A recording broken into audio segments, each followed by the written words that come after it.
পরিবারের একমাত্র উপার্জনক্ষম ব্যক্তি জুবায়ের ২৪ জুলাই ডান হাতে গুলি লাগে তার। এতে জুবায়েরের হাতই শুধু ক্ষতিগ্রস্ত হয়নি, ভেঙে দিয়েছে তার পরিবারের স্বপ্ন। যদিও মা বাবা দুই বোন নিয়ে টিকে থাকার লড়াইয়ে এখনও সাহস হারাননি। স্বপ্ন দেখছেন নতুন করে ঘুরে দাঁড়াবার। জুলাই যোদ্ধাদের নিয়ে শাহরিয়ার বাঁধনের ধারাবাহিক প্রতিবেদনের চতুর্থ পর্বে দেখুন বিস্তারিত। ছবি তুলেছেন রিয়াজ মাহমুদ। বরিশালের মুলাদির ২৮ বছর বয়সী যুবক জুবায়ের হোসেন ছিলেন পরিবারের একমাত্র উপার্জনক্ষম। মা বাবা আর দুই বোনের ভরসা ছিলেন তিনি। বৈষম্য বিরোধী আন্দোলনে সক্রিয় অংশগ্রহণে ২০২৪ সালের ১৯ জুলাই ঢাকার আফতাবনগরে বিজিবির গুলিতে ডান হাত অকেজো হয়ে যায় তার।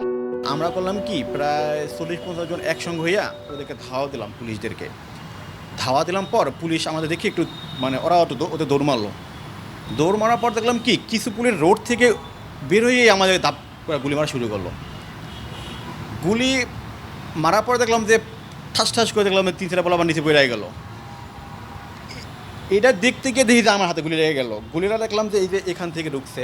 দীর্ঘ চিকিৎসা শেষে কিছুটা সুস্থ হয়েছেন ঠিকই, কিন্তু হাত আর আগের মতো শক্তিশালী নয়। সংসারের চাকাও থেমে গেছে, আর কাঁধে চেপে বসেছে বেকারত্ব আর দায়বদ্ধতার ভার। ১ বছর পর্যন্ত আমি বেকার, কারণ আমি কাজ করবো কীভাবে? কারণ আমি যে কাজ দিয়ে হাতে কাজ করতাম সে হাত নষ্ট, গুলিতে হাড় ভেঙে গেছে, কাজ করতে পারিনি, এখন হাত ঠিক হয় নাই। জুবায়েরের হাতে এখনো রয়েছে ক্ষত আর চিকিৎসার দাগ, কিন্তু তার চেয়েও বড় দাগ ভবিষ্যৎ নিয়ে অনিশ্চয়তার। সরকার আমাদের কিছু অনুদান দেয়, সেটা থেকে পরিবার চলা সম্ভব? বলেন, একটা পরিবারে যেই পরিবারটা আমার ইনকামের টাকা চলতো, যে মানুষের ইনকামের পরিবার সে মানুষ যদি বেকার হয়ে পড়ে থাকে, তো সেই পরিবারের মানুষগুলোর অবস্থা কী হয় বলেন?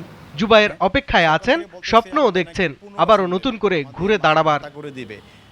শাহরিয়ার বাঁধন, জিটিভি নিউজ, ঢাকা।